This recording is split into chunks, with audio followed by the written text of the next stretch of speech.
Hello, my friends, and welcome back. Thank you very much for being with me again today. Japan, I think, wants to get really smacked, and I don't understand why do you go to your own destruction? And the only answer that I have is because you are under someone's grip, and you can't go anywhere unless this arm moves this way. You are in here. If I want to take it to the right, you can't go to the right. I take it to the right here. If I want to take it to the left, you can't go unless I take you there. That's how I see Japan being. And unfortunately, these guys who accept being here are the politicians. And under the pretext of providing safety and security to Japan, United States has this. And you're going to pay eventually, unfortunately. I hope not, but it seems like you are definitely going towards that path where you're going to challenge Russia in this case or China, and these guys will be incapable of defending you. Why? Because the weapons those guys have, there's no way this guy can defend you if they get crazy, if you know what I mean. And the United States are going to just move over there 8,000, 9,000, 10,000 miles away, whatever it is, from Japan to their country, and you're going to be blown up again. And this time not by the Americans who did it on 2 occasions, but possibly by the other guys. I hope not. And then what are you going to do? Nothing. They're going to try again and say, well, didn't work out this time. We're going to try again with South Korea. How about that? Don't do this, Japan. I think you are already past the critical mass. You reached that critical mass. I think you're right here. This is the edge right here. And you are right there leaning towards falling. Once you pass that thing, you're almost there. Nobody can grab you by the hand and pull you back. And you're going down. I hope it doesn't happen. But the way I see things developing, I give 98% chances that this could occur. So let's see what's going on here, actually. This article comes from Sputnik. It is from today, the 13th of February 2023. Moscow to reportedly respond to appearance of hypersonic missiles in Japan's border areas. What, Kishida? Fumio Kishida, the Prime Minister of Japan. Don't do it, you are going too far. And those guys are going to smack you again, but this time not like Hiroshima or Nagasaki. I hope it doesn't happen. Moscow is closely following the development of Japan's military potential, and in the event of any threats from Russia's far eastern regions, such as the appearance of hypersonic missiles on the Japanese border islands, Russia will immediately respond in accordance with the defense doctrine. That is a bad word. Right there. This is what I was concerned. Well, it's just it misses here another word, which is comes like this: nuclear, or defense nuclear doctrine, or whatever. It's just unbelievable. Russian Deputy Foreign Minister Andrei Rudenko told Sputnik. Earlier this month, Japanese media reported that Tokyo was ready to consider the deployment of U.S. medium-range missiles on its territory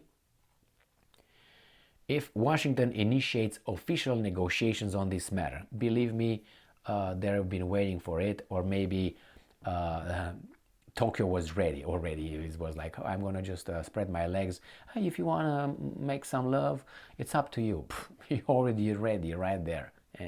Anyway, in January, there were reports that the Japanese government had decided to start developing cruise missiles with interchangeable warheads with a range of over 1,000 kilometers, 620 miles, as early as this year. Don't get me wrong. Japan, if sovereign and independent, can do whatever you want. The problem is you're not doing whatever you want. What I see happening to Japan is being used. How should I put it mildly? Can you look what's happening in Ukraine?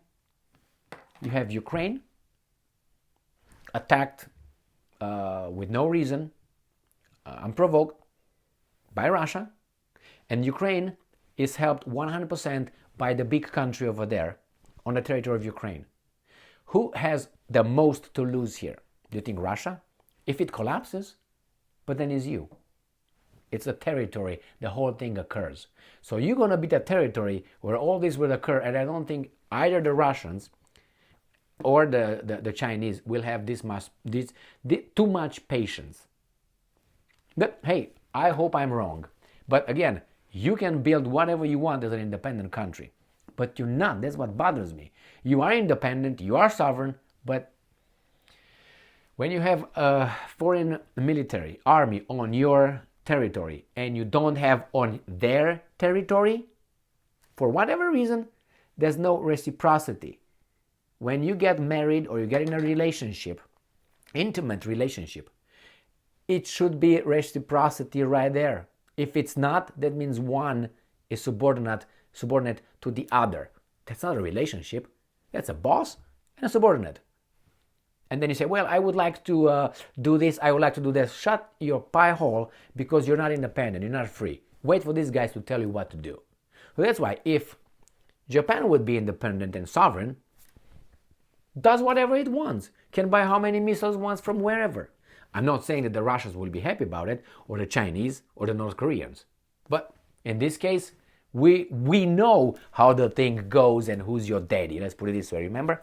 We know who's your daddy, who moves you around, and you can't go left and right. You stay over there, a little puddle of pee-pee. You can't go left and right. You just mushy over there. All right, let's see. What else?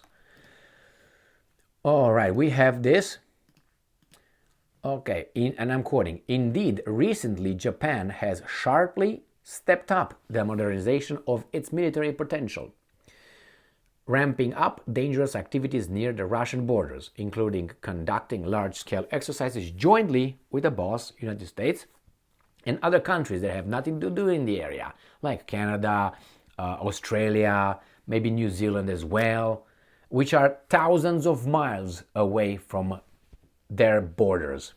In this regard, we have repeatedly expressed strong protest to the Japanese side through diplomatic channels, end quote, Rudenko said. Asked about how Moscow assesses Japan's plans to create long-range hypersonic missiles, Rudenko told Sputnik that Russia will continue to closely monitor the development of Japanese military potential. And I'm quoting, in the event of any potential security threats to our Far Eastern regions, we will immediately take retaliatory measures in accordance with Russia's defense doctrine, the deputy foreign minister said. This is what bothers me right here. That means a lack of patience. I mean, there's no word nuclear here anywhere, but other people will read it that way, I guarantee you that. Russia, China preparing meeting between Lavrov and Chinese foreign minister. Okay, this is a different story here. So, what do we have so far? We have a meeting between Lavrov and the foreign minister of China. And remember, they're not partners, these guys, China and Russia. They are more than allies, they said. What could be more than allies? Brothers? Married? What's going on over there? Nevertheless, that's not good news for the Japanese. But you say, well, if they can do that, then we can do that. Well, if you go back in time a little bit, you're going to see who was over there kind of, that I say, first. I mean, I don't have to remind you of the Korean War. I don't have to remind you of what happened in Vietnam, do I? And again, it was, who was over there? The war in Indochina was what? French bullshit. The French was getting their ass kicked by whom and with the help of whom? They wanted to self-determination, remember? United Nations Carta, self-determination. And the French did not really want that. That's just an example. Remember what happened with North and South Korea, how it all started, what was supposed to happen and what happened and by whom, and all of a sudden someone had troops over there. I'm not talking about Japan with 1945. Again, someone had troops over there. And the troops are still there to defend you, my fellow Nihon, fellow Japanese, right? They still have troops in Germany and nuclear weapons as far as I know. This is something that I told my Romanian counterparts when there were some of them were celebrating that the United States of America will bring NATO, bring defense missile systems in Romania. They will defend them from Iran. That's what they said to Putin, and Putin was like, "Are you crazy? You want me to show you the map where Iran is and where we are?" Anyway, if that would have been Iran, Americans would have allowed Russians to come over there and observe and they didn't allow them. Neither Romanians are allowed in those facilities. NATO allies, to tell you who's who and what's what. So Romanians were celebrating. Yes, yes. Okay, it was a growth in population after that because the Romanians were so happy they were making babies. Let's go. We're gonna be safe now. The Americans are here. And Putin said this, again, the bad dude, said, well, if Romania decides to do that, that means that our defense and nuclear systems will start being calibrated on you. He said we didn't have our nuclear systems put on you, on Romania, because you didn't threaten us in any way like that. We had on locations that we felt threatened to annihilate the whatever potential threat. You were not, we didn't have it. Now you have it. That means if something breaks out between blah, blah, blah, blah, blah, Romania will see some nuclear weapons coming towards it and be done. I want to see you then, Romania. Are you going to fight like the Ukrainian or something on your territory for your friends because otherwise the Russians are coming and taking over? So I was trying to explain to them, you are weak. You're trying to play hard. When you're going to be like this by the Russians, I hope not, where are going to be your friends, your allies? They're going to be thousands of miles away from you, counting, smoking their Cuban cigars and drinking their, I don't know, bourbon or whatever they drink.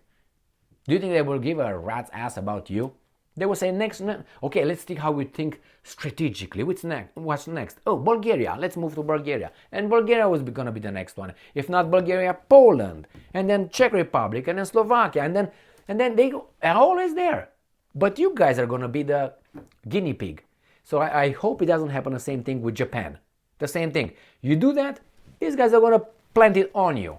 And if something I hope it doesn't happen, you're going to be blown up.